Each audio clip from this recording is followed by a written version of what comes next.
ଜାଗର ବା ଶିବରାତ୍ରି ଉପଲକ୍ଷେ ରାୟଗଡ଼ା ଜିଲ୍ଲାର ବିଷମକଟକ ପଣସପଦରଠାରେ ରହିଥିବା ପ୍ରଭୁ ଅମରନାଥଙ୍କ ସ୍ୱର୍ଣ୍ଣଗିରି ଶୈବପୀଠଠାରେ ଭକ୍ତଙ୍କ ସମାଗମ ଦେଖିବାକୁ ମିଳିଥିଲା।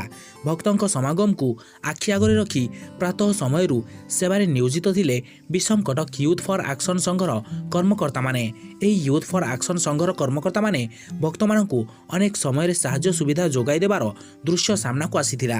ଯେପରିକି ବୟୋଜ୍ୟେଷ୍ଠ ଭକ୍ତମାନେ ପାହାଚ ଚଢ଼ି ପ୍ରଭୁଙ୍କ ଦର୍ଶନ କରିପାରୁନଥିଲେ, ସେମାନଙ୍କୁ ସାହାଯ୍ୟ ସହଯୋଗ କରୁଥିଲେ ଓ ପରିବାର ସହ ଦର୍ଶନକୁ ଯାଇଥିବା ଭକ୍ତମାନଙ୍କୁ ଏବଂ ସେମାନଙ୍କର ସନ୍ତାନମାନଙ୍କୁ ପାହାଚରୁ ଓହ୍ଲାଇବାରେ ସାହାଯ୍ୟ ସୁବିଧା ଯୋଗାଇ ଦେଇଥିଲେ।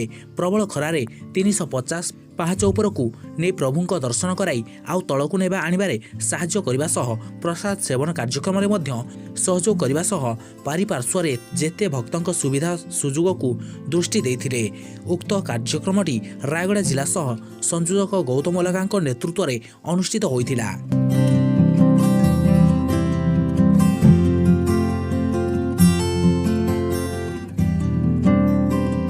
आमे हूँ यूथ फॉर एक्शन विषमकटकर सब टीम।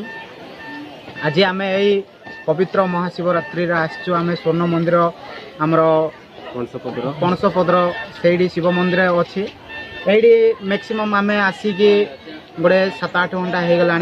आम लोक मानक ये आम सेवा करूँ माने सोशल सर्विस आम करूँ जहाँ तरफ कि लोक मैंने यही सीढ़ी देकी जाऊँच।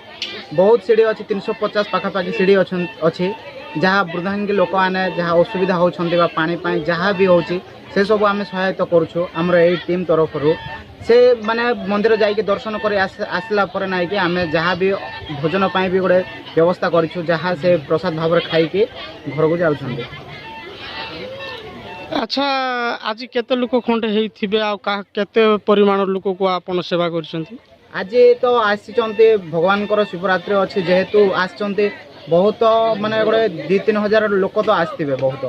तो आम तो मैक्सिमम आसिकी माने सकाल 5टार आसचु 5टार आसिक एवं पर्यंत आम लोक मानक भोजन व्यवस्था करूँ जहाँ खाई जाऊँच आ बाकी लोक अच्छा।